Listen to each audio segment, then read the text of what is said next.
नमस्कार दोस्तों, स्वागत है आपका इनकम टैक्स एग्रीकल्चर इनकम के सेशन में। बहुत से मेरे दर्शकों की ये रिक्वेस्ट थी कि मैं एग्रीकल्चर इनकम पर कुछ वीडियो लेके आऊँ। कैसे इसकी इनकम टैक्स कंपटीशन हम करते हैं, इससे रिलेटेड जो भी है वो हम आगे नेक्स्ट स्लाइड में डिस्कस करेंगे। इसका मैंने इंग्लिश वर्ज़न भी तैयार करा है जो आप यूट्यूब पर सर्च कर सकते हैं, जो मेरे इंग्लिश व्यूअर्स हैं उनके लिए। तो चलिए आज शुरू करते हैं income tax agriculture income session. दोस्तों, आज के टॉपिक में मैंने 5 एरिया कवर करे हैं, जिसमें सबसे पहले तो एग्रीकल्चर इनकम का इंट्रोडक्शन हम करेंगे, जिसमें हमारे बेसिक ऑपरेशन और सब्सिक्वेंट ऑपरेशन के बारे में हम डिस्कस करेंगे। List of non agriculture income और लिस्ट ऑफ एग्रीकल्चर इनकम के बारे में भी हम डिस्कस करेंगे। क्या क्या एक्टिविटीज़ जो है हमारी एग्रीकल्चर इनकम होती हैं, क्या क्या एक्टिविटीज़ हमारी नॉन एग्रीकल्चर इनकम होती हैं। कंप्यूटेशन ऑफ इनकम टैक्स में क्या प्रोविज़न है, क्या स्टेप्स हमें फॉलो करने पड़ते हैं कोई भी एग्रीकल्चर इनकम को कैलकुलेट करने के लिए।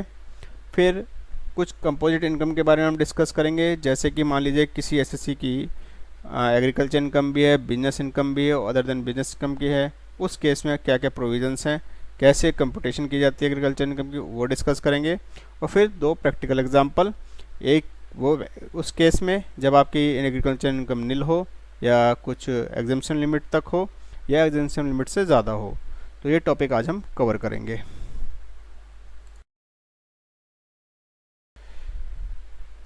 टॉपिक नंबर 1 में इंट्रोडक्शन ऑफ एग्रीकल्चर इनकम मैंने एक्सप्लेन करा है। तो बेसिकली एग्रीकल्चर इनकम क्या है, वो एग्जेम्प्टेड है टैक्स से, section 10 subsection 1 of income tax act. Because जो एग्रीकल्चर इनकम को जो टैक्स लाने का अधिकार है वो स्टेट गवर्नमेंट को है इंडिया की। और पार्लियामेंट और हमारी जो एंट्री नंबर 82 है list 1 of 7 schedule constitution of India की, वो ये कहती है कि पार्लियामेंट के पास अधिकार है टैक्स इनकम पर टैक्स लगाने का अदर देन एग्रीकल्चर इनकम। ठीक है, एग्रीकल्चर इनकम होती क्या है, जब आपके पास 3 कंडीशन सेटिस्फाई हो जाएं। पहली कंडीशन ये है कि कोई भी ऐसा रेंट या कोई भी ऐसी इनकम उसे रिसीव हुई हो लैंड से। ठीक है, और ऐसी भी लैंड जो भी दी गई हो, ऐसी कोई बिल्डिंग जैसे कि फार्म हाउस दे दिया जाता है, उससे कोई हमें इनकम मिल रही हो। ठीक है, उस चीज़ से लैंड जो है वो सिचुएटेड होनी चाहिए इंडिया में, और लैंड जिससे हमें ये कोई भी रेवेन्यू जनरेट हो रहा है वो एग्रीकल्चर पर्पज़ के लिए ही यूज़ होना चाहिए, तभी ये एग्रीकल्चर इनकम कंसीडर की जाएगी।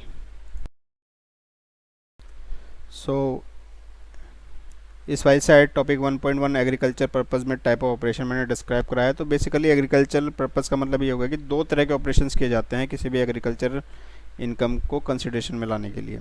बेसिक ऑपरेशन हो गया, जैसे ज़मीन को जोतना हो गया, ठीक है, उसमें बीज बोना हो गया, उसमें प्लांटिंग करना लैंड में। ठीक है, जो लेबर हायर करते हैं इन सब का खेती के कामों करने के लिए, वो एक्सपेंडिचर हो गए। और जब उस धरती में से बीज अंकुरित होकर बाहर निकलते हैं तब तक का काम बेसिक ऑपरेशन का होता है। इसके बाद उसके रखरखाव करना उस फसल का, उसके मिट्टी को खुदाई करना, मिट्टी की जो अनडिज़ायरेबल ग्रोथ होती है, घास होती है, उसको हटाना, फसल को कीटनाशकों से बचाना, कीटों से बचाना, ठीक है, जानवरों से बचाना, कोई वाइल्ड एनिमल्स अगर आ जाएं उनसे बचाना। तो ये सब सब्सिक्वेंट ऑपरेशंस में आते हैं। तो ये सारे एग्रीकल्चर पर्पज़ में कंसिडर किए जाते हैं। दोस्तों, यहाँ पे 1.2 में मैंने लिस्ट ऑफ एग्रीकल्चर इनकम के बारे में बताया है।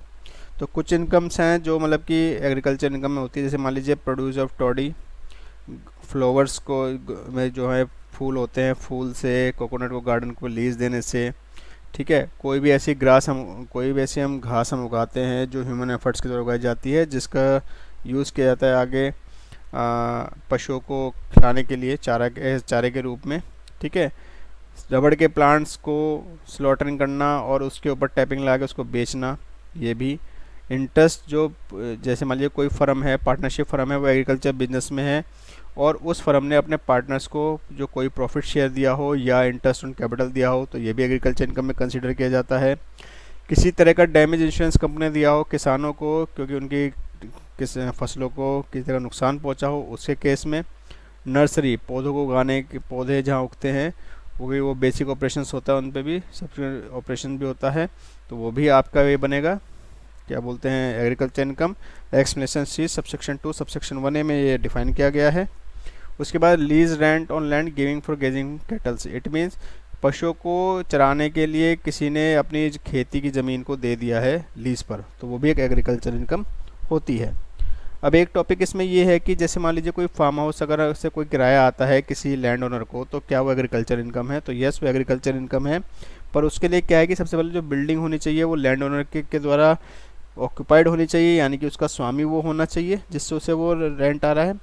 उसके बाद वो जो बिल्डिंग है वो स्थित होनी चाहिए उस खेती की ज़मीन के बराबर में या खेती की ज़मीन पर, जो कि यूज़ की जाती हो रहने के पर्पज़ से, स्टोरेज के पर्पज़ से या किसी और पर्पज़ से वो यूज़ की जाती हो। दूसरा, ये जो लैंड है इसको लैंड इस पर जो क्या बोलते हैं लैंड रेवेन्यू है वो लोकल रेट के आधार पर लगना चाहिए, तभी इन केसों में एग्रीकल्चर इनकम कंसिडर की जाती है। तो टॉपिक नंबर 2 में list of non agriculture income में मैंने आपको कुछ 14-15 एक्टिविटीज़ के बारे में दिखाया है। इससे और भी हो सकती हैं, पर जो मुझे जहाँ तक मेरे रिसर्च से मुझे ढूंढ पाया हूँ ये 14 ही मैंने देखी है। जैसे ब्रिक्स मेकिंग हो गई, रॉयल्टी इनकम फ्रॉम माइन हो गई, डेली फार्मिंग हो गई, किसी गोडाउन को किराए पर देना जो कि फसलों को रखने के लिए यूज़ करा हो, कोई आपने लैंड परचेज़ करी हो जिस पर क्रॉप्स पहले से ही खड़ी हो, उसको कटाई करने के लिए उसको यूज़ करा हो, क्रॉप्स को सेल करा हो, कोई आपने कोई गार्डन को फिल्म शूटिंग के लिए दे दिया हो, ठीक है। फिशरीज़ होगी, पोल्ट्री फार्म हो गया, ब्रीडिंग लाइव स्टॉक हो गए, इनकम फ्रॉम स्टोन क्वेरीज हो गई, कोई भी नमक आपने बनाया हो सी वाटर से उसको इकट्ठा करके, तो वो भी नॉन एग्रीकल्चर इनकम हो गई। किसी तरह की इनकम हुई हो सेल ऑफ फॉरेस्ट से, ट्रीज़, ग्रास, फ्रूट्स, फ्लावर, जो कि जिसमें किसी इंसान की ह्यूमन एफर्ट्स लगे ही ना हो, तो वो भी एक तरह की नॉन एग्रीकल्चर इनकम है। सो टॉपिक नंबर 3 में दोस्तों कंप्यूटेशन ऑफ एग्रीकल्चर इनकम के मैंने स्टेप्स डिफाइन करे हैं। सबसे पहले करते हैं क्या है कि मान लीजिए आपके पास एग्रीकल्चर इनकम भी है और नॉन एग्रीकल्चर इनकम भी है। सबसे पहले आप दोनों को क्लब कर लीजिएगा, उस पर नॉर्मल प्रोविजन के हिसाब से टैक्स कैलकुलेट कर लीजिएगा, जो भी बेसिक अप्रोच है, ठीक है। उसके बाद हम क्या करेंगे, जो हमारी मैक्सिमम एग्जेम्पशन लिमिट है 2.5 लाख इंडिविजुअल HUF के केस में, या जो भी एप्लीकेबल एस जिसके बारे में हम आगे डिस्कस करेंगे, उनके केस में आपको 2.5 लाख प्लस एग्रीकल्चर इनकम जोड़ के आपको टैक्स कैलकुलेट करना पड़ेगा by applying the normal rate. उसके बाद जो स्टेप नंबर 2 में जो टैक्स हमारा कैलकुलेट हुआ और स्टेप नंबर 4 में जो टैक्स कैलकुलेट हुआ है, तो स्टेप नंबर 4 को आप स्टेप नंबर 2 से आप अगर घटा देंगे तो आपके पास टोटल टैक्स पेबल आ जाएगा, जो कि होगा रिबेट देने से पहले का, सरचार्ज देने से पहले का, TDS और जो भी इन एडवांस टैक्स आपने अगर कोई पे करा है तो उनका क्लेम लेने से पहले का, ठीक है। तो ये सबसे पहला इनिशियल स्टेज होगा, एजुकेशन सेस बेस में इंक्लूड नहीं होगा। सो दोस्तों टॉपिक नंबर 4 में टैक्स कंपोजिट इनकम के बारे में मैंने डिफाइन कराया। तो बेसिकली कंपोजिट इनकम होती क्या है, जब किसी SSC की इनकम पार्शली बिजनेस इनकम हो, पार्शली एग्रीकल्चर इनकम हो, तो कंपोजिट इनकम का कॉन्सेप्ट लाती है। तो कंपोजिट इनकम का जो कॉन्सेप्ट है वो 4 रूल में डिफाइन किया गया है। रूल नंबर 7 है, जो कि है कोई भी तरह की ग्रोइंग और manufacturing any product other than coffee, रबड़ एंड टी। 7A में हम रबड़ से रिलेटेड अगर कोई ग्रोइंग और मैन्युफैक्चरिंग से रिलेटेड इनकम है उसको डिफाइन करते हैं। 7B में हमारा आता है आपका कॉफ़ी से related growing and income from growing and manufacturing of coffee, और रूल 8 हमारा आता है income from growing and manufacturing of T. तो उनके ये प्रोविजंस डिफाइन कर रखे हैं IT इनकम टैक्स रूल 1962 में। अब income tax in case of composite income होता क्या है कि एग्रीकल्चर इनकम को बिजनेस इनकम में इंक्लूड तो कर लिया जाता है, पर केवल टैक्स की कैलकुलेट करने के लिए, ठीक है। Computation of agriculture income applicable होती है किस केस में, इंडिविजुअल के केस में, हिंदू अनडिवाइडेड फैमिली के केस में, एसोसिएशन ऑफ पर्सन के केस में, बॉडी ऑफ इंडिविजुअल के केस में, आर्टिफिशियल जुडिशियल पर्सन के केस में। बट दिस रूल नहीं एप्लीकेबल होता फ्रॉम कंपनी, कॉर्पोरेट सोसाइटी और लोकल अथॉरिटीज़ के लिए। देखिए ये जो ट्रीटमेंट है कंपोजिट इनकम का, ये तभी रूल एप्लीकेबल होता है जब SSC की एग्रीकल्चर इनकम हो 5,000 से ज़्यादा, या उसकी नॉन एग्रीकल्चर इनकम हो जो भी मैक्सिमम एग्जेम्पशन लिमिट है। अगर 60 साल से कम है तो 2.5 लाख, 60 साल से 80 साल के बीच में है तो 3 लाख, और फिर 5 लाख 80 साल से ज़्यादा तो सुपर सीनियर सिटीजन के केस में। तो देखिए रूल 4.1 में मैंने कंपोजिट इनकम रूल नंबर 7 में बताया था कि कोई भी ऐसी इनकम जो ग्रोइंग और मैन्युफैक्चरिंग एनी प्रोडक्ट, यानी कि तीन फसलों को छोड़कर अगर कोई भी तरह का प्रोडक्ट प्रोड्यूस या मैन्युफैक्चर कर रहे हैं जो कि एग्रीकल्चर इनकम की डेफिनेशन मीट करता है, तो रूल नंबर 7 में होता है। कब? जब उसकी पार्शियली बिजनेस इनकम हो, पार्शियल एग्रीकल्चर इनकम हो। अब मान लीजिए ऐसे, अब बिजनेस इनकम कैसे कैलकुलेट करेंगे, तो जो भी टोटल ईयर में एसएससी ने कमाया है तो उसमें सबसे पहले मार्केट वैल्यू जो एग्रीकल्चर प्रोड्यूस उसने किया है या उसको यूटिलाइज कराया एज रॉ मटेरियल, उसको आप हटा देंगे। तो जो बचेगा वो उसकी बिजनेस इनकम बचेगी। जैसे मान लीजिए एक बंदे के पास जूस की दुकान है और वो एक किसान भी है, तो अपनी फसल वो फ्रूट उगाता है और उस फ्रूट फसल को यूज़ कर लेता है जूस के लिए। तो जूस से जो उनको इनकम हुई और जो फ्रूट उसने यूज़ करे अपने इस जूस निकालने में, तो उसकी जो वैल्यू है मार्केट वैल्यू, उसको अगर आप हटा देंगे तो आपकी बिजनेस इनकम आ जाएगी। ठीक है। अब इसके लिए मार्केट वैल्यू ऑफ एग्रीकल्चर क्या होगी क्रॉप्स की, तो उसके लिए ये है कि कोई भी आप अमाउंट रिसीव करें आपने एग्रीकल्चर प्रोड्यूस से, जो भी मार्केट वैल्यू उसकी एक्स वाई जेड कुछ भी हो, उसमें से जो भी उसको प्रोड्यूस करने में, उसको कल्टीवेट करने में, उसको प्रिपेयर करने में जो भी खर्चा है उस सबको घटा देंगे तो वो एग्रीकल्चर इनकम बनेगी, जो कि पूरी की पूरी एग्जेम्प्ट फ्रॉम टैक्स होगी।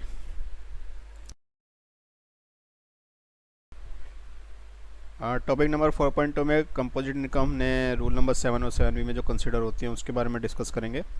तो 7A में हमारी basically growing and manufacturing rubber जो है हमारी उससे रिलेटेड है, जिसमें आते हैं आपकी कई तरह की फसलें हैं, लेटेक्स है, सेनेक्स है, लेटेक्स बेस्ड क्रीप्स हैं, स्पेसिफाइड ब्लॉक रबर्स आती हैं। जितनी भी इनसे आपको रिवेन्यू जनरेट हुआ है इन फसलों को बेचने से, ये सबसे पहले बिजनेस इनकम मानी जाएंगी। और अगर आपने कोई इसी तरह का खर्चा करा है कि जो भी आपके रबड़ के प्लांट यूजलेस हो गए हैं, जो डेड हो गए हैं, उन पे को भी रिप्लेस करने के लिए कोई खर्चा आया है तो वो सबसे पहले आप घटाएंगे। इसके बाद जो भी अमाउंट आएगा उसका 65% इनकम एग्रीकल्चर इनकम होगी, जो कि एग्जेम्प्टेड होगी टैक्स से। 7B में ग्रोइंग एंड मैन्युफैक्चरिंग कॉफ़ी कहती है कि grown, cure, roasted and grounded with और विदाउट चॉकरी और अदर फ्लेवरिंग इंग्रेडिएंट, ये इस टाइप की फसलों का यूज़ होता है। इनसे कोई भी आपको रेवेन्यू हो रहा है उनको सबसे पहले आप बिजनेस इनकम कंसिडर करेंगे। उसमें से वो सब खर्चे आप घटा देंगे जो कि एक रिप्लेसमेंट ऑफ डेड प्लांट है, कॉफ़ी से रिलेटेड यूजलेस प्लांट है कॉफ़ी के, उन सबको डिडक्ट करेंगे। उसके बाद जो इनकम बचेगी वो फिर दो कॉन्सेप्ट पे कैलकुलेट की जाएगी। 75% ऑफ बिजनेस इनकम जब केवल कॉफ़ी ग्रोन और क्योर्ड की गई हो सेलर के द्वारा, और जब उस पर या 60% ऑफ बिजनेस इनकम कंसीडर की जाएगी एग्रीकल्चर इनकम अगर coffee grown, cure, roasted and grounded, यानी कि 4 तरह के ऑपरेशन परफॉर्म किए गए हैं तो 60%, 2 तरह के ऑपरेशन परफॉर्म किए गए हैं तो 75%।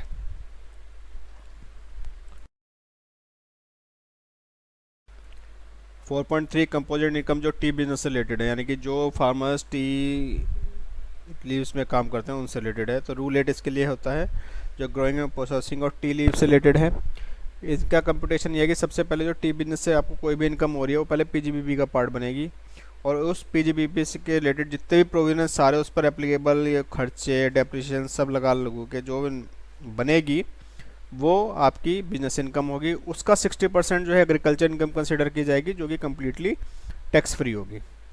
सेम प्रोविज़न 7A 7B के अलाउंसेस जो होंगे टी बुशेस को और आपके टी प्लांट्स को जो डेड हो चुके हैं, यूजलेस हैं, उनको हटाने में जो भी खर्चा आता है वो आप हटा दीजिएगा उसमें से, बिजनेस इनकम में से। पर जो भी ऐसी इनकम है, ठीक है, जो कि एक्टिविटी ग्रोइंग और मैन्युफैक्चरिंग और सेलिंग टी से रिलेटेड है, वो आपकी पार्ट बनेगी कंपोजिट इनकम का जब आप ये 60% 40% के रेशो लगाएंगे, उससे पहले ही ऐड होगी, उसके बाद में नहीं।